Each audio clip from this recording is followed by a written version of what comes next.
All right. So the reason I'm here today is to talk about the 19x. And you're looking at the first part I'm touching on. That's right. That's an AL9 slug plug. You can get them on Amazon. I don't know if that same model is available anymore or not. I haven't seen it in stock in a long time. All you got to do is take a hammer and a punch. You knock the lanyard loop out. Boom. Instantly the piece that fucking catches most of the flack. We've got a TLR1 high lumen streamlight, which has the regular setting or the strobe setting. We'll go ahead and tear it down here real quick. Tungsten guide rod, that's a given. I love these things. Had great luck with them. Factory Glock barrel, but I wanted to show you. Look on the inside of that slide there. Look at the reaction with the powder and the coating on the slide. How pretty, right? A little dirty. I'm sure all the Glock guys out there will tell me to just fucking throw it back together and send it, but like I said, pretty much all factory. Nice pretty finish in there. Kind of making itself. It's probably got 800 rounds through it at this point. Put the tungsten guide rod back in there. Make sure you get it on the right shelf before you throw the damn thing back together. I know it has an ambi slide release. It's got the marksman barrel. I don't think any of the other stuff in there is much different than the Gen 5 itself. I do know that this and the 17 are supposed to share magazines, supposedly, or that's one of the biggest myths out there, and I'll show you right now that that's not possible. We got a Gen 5 17 over here. Keep in mind, if you want to delete your lanyard loop, you can leave it a wide open hole like this one is. But you see this shelf down here? This one doesn't have it. So magazine compatibility, even though they're essentially the same grip, is not going to happen. This is my daily carry because it doesn't have a flashlight. It's a little easier to get in my pants. And I got a little bit more barrel length out of the deal. I got my nice high-vis sights on there. The extended mag release here. And as you can see, there's a matching tungsten guide rod on that one. Definitely love my 17, but it's nothing to my 19X. This one has the most rounds through it. This one's my baby. Comes factory with steel night sights. I'd say I'd give them about a 6 out of 10. They don't really sit high enough for me, and they're kind of hard to lock up on when you're actually going to aim. I don't think this is an extended mag release, but you can tell it's Gen 5 because it's got the 2 pins versus the 3. So even though it's the first of its kind and it's technically its own generation, you might want to pick one of these up. This is the best bang you're going to get for the buck out of the box. You find your mom and pop gun stores. I think I gave just under 600 for this out the door, taxes and fees and everything included, not including the light. So there's been some things that I've done. I've obviously gotten more magazines. But I don't know why this gun catches a lot of flack. This is what they submitted for the military trials, and I can't say I've really put it in any tedious situations, but I've seen other people's videos where they've thrown these things in mud puddles and they come out and they function no problem. And that's not even just speaking for the 19X. That's the 19, the 17, the 43, the 26, the 34. It doesn't matter what kind of Glock you have. They're all pretty much the same when it comes down to all the pieces. This has a nice trigger pull, crisp reset, probably one of the nicest feeling Glock factory triggers that I've ever felt. Of course, that's personal opinion. I like this trigger more than my Gen 5 17. I'd say for this gun, 10 out of 10. There's things that can be done to it. I don't touch my triggers on my Glocks. I don't change those out, especially if they're a carry gun. I don't want that trigger pull being any less than what it came out of the box with, because I don't want to impulsively go to grab it if I need it and have a bad time, you know.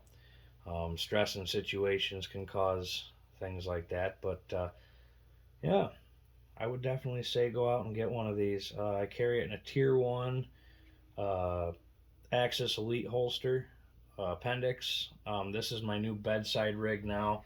I don't take this one out like when it's cold. I try to stay away from taking it out in the winter because the batteries will die in the flashlight fast. They don't like the cold. So that's the main reason I swap in and out from the 17 to the 19X. And again, the 17's got a little bit more sight radius. I got a little bit more barrel length.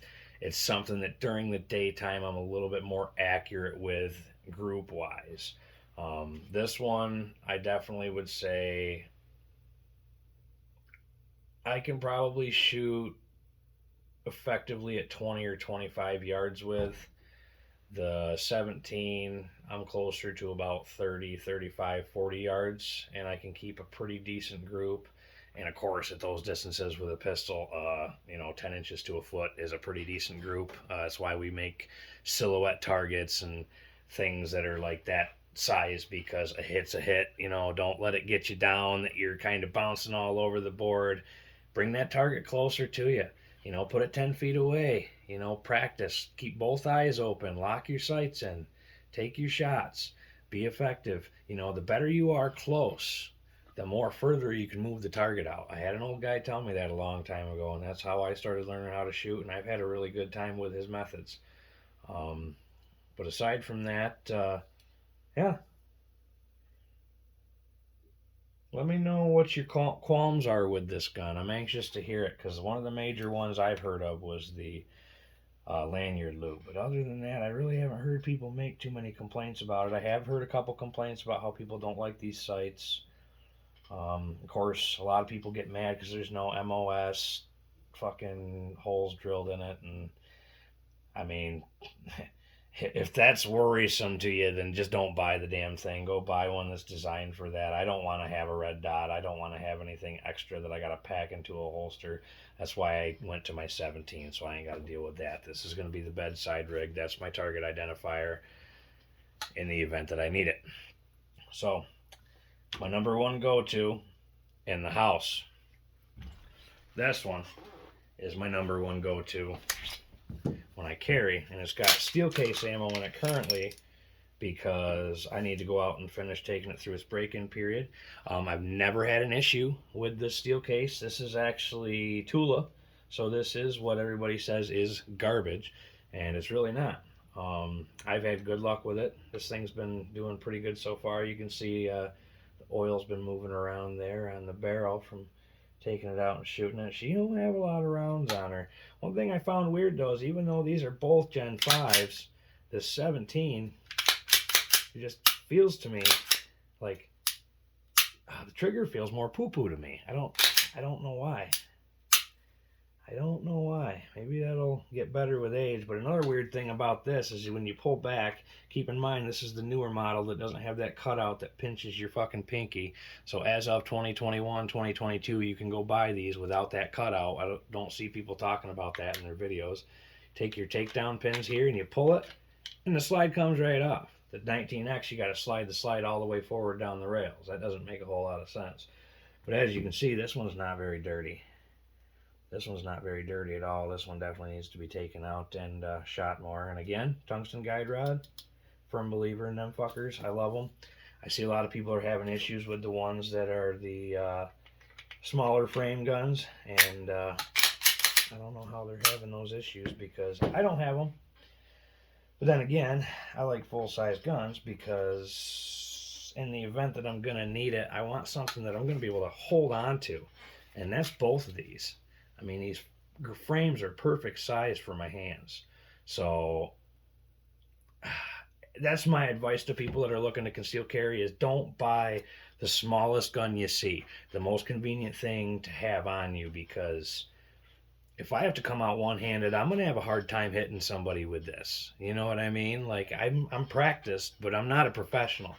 And that's just something, it's just like the theory that people have enough time to react when they don't carry one in the chamber, and that's effectively bullshit. I don't care who you are. You're not going to have time to react to a situation in time. That's why law enforcement likes these, because there's no manual safety. Well, a lot less things you got to do in case somebody's jumping your shit. So barrel length, accuracy, your defense rounds such as these, you're going to see more expansion out of longer length barrels than you are out of like an M&P 3.1. You're not going to effectively be able to use your tool in a way that's, you know, going to benefit you, especially if it's really small. It's hard to hold on to in your hand and you're shooting it one-handed. You're not used to it. I've actually seen active self-protection videos where somebody goes and shoots their gun. They're not that familiar with it, and it goes and launches out of their hands and lands on the ground. And it's like, well, probably should have been out there practicing a little bit more, you know. You may never have to use it, and a lot of people, you know, you hope you never have to use it, and you live in areas where you think you never have to use it, and then someday you actually have to use it. So it's just like having my torches and my plasma cutter and all that stuff. It's there just in case I need it. It's kind of like that bank account you got, which, you know, in a perfect world, if you had a bank account for that just in case stuff, like the hot water tank rotting out in the bottom or the boiler fucking up or this or that, in a perfect world. But yeah, I was doing this on the 19X, but I might just include the 17 in the title as a comparison. Again, this is a Gen 5 17. This has the front side slide serrations. This one does not. And both of them, 10 out of 10. I love them. Everybody wants me to get a flashlight on this one, and I'm like, what's the point? Why do I need that? Maybe the weight will alleviate a little bit more recoil, but this is for convenience. I'm going to have this out in the cold. I don't want something that's going to have batteries and be dying. So I want everybody to enjoy the rest of your day. And yes, these are my Snap-on rapist tool truck lights there that I got for working on cars. They kind of come in handy on it, all things. So yeah, if anybody has questions, comments, concerns, or just wants to fucking roast me at this point, have the fuck at her. Until next time, I'll have to think of some new content to come up with. I plan on bringing some of my New York compliant ARs back up to New York State and doing some tinkering with them. So we'll see you at the range.